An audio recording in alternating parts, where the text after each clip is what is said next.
ഇതിന് മുമ്പ് ഞാൻ പോസ്റ്റ് ചെയ്ത വീഡിയോയിൽ പറഞ്ഞ കാര്യങ്ങൾ പൂർണ്ണമായിട്ടും അപ്ലോഡിൽ വന്നിട്ടില്ല. അപ്ലോഡ് ചെയ്തപ്പോൾ കുറച്ച് ഭാഗങ്ങൾ കട്ടായി പോയിട്ടുണ്ട്. അപ്പോൾ നമ്മുടെ നാട്ടിൽ എന്ത് ചെറിയ വിഷയങ്ങൾക്ക് വലിയ ഒച്ചപ്പാടൊക്കെ ഉണ്ടാക്കും, ആവശ്യമില്ലാത്ത ഇടപെടലുകൾ നടത്തും. ഇവിടെ വരുമ്പോഴോ ആവശ്യങ്ങൾക്ക് പോലും നമ്മൾ ഇടപെടില്ല.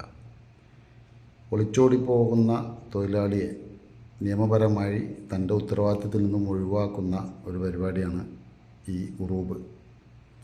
അപ്പോൾ അതിനെ ദുരുപയോഗം ചെയ്തുകൊണ്ടാണ് ചില സ്പോൺസർമാർ ബാധ്യത ആയി വരുമ്പോൾ തൊഴിലാളിയെ ബുദ്ധിമുട്ടിച്ചുകൊണ്ട് ഉറൂബാക്കുന്ന ഒരു പ്രവണത.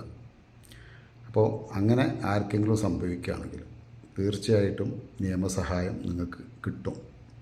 കാത്തിരുന്ന് ഒരുപാട് വൈകിക്കഴിഞ്ഞാൽ നമുക്കൊന്നും ചെയ്യാൻ പറ്റില്ല. അങ്ങനെ ആർക്കെങ്കിലും നിങ്ങളുടെ കാരണമല്ലാതെ ഒരാവശ്യവുമില്ലാതെ ഉറൂബാക്കപ്പെട്ട് കഴിഞ്ഞാൽ എത്രയും പെട്ടെന്ന് മക്തബൽ അമീനിനെ സമീപിച്ച് അതിന് പ്രതിവിധി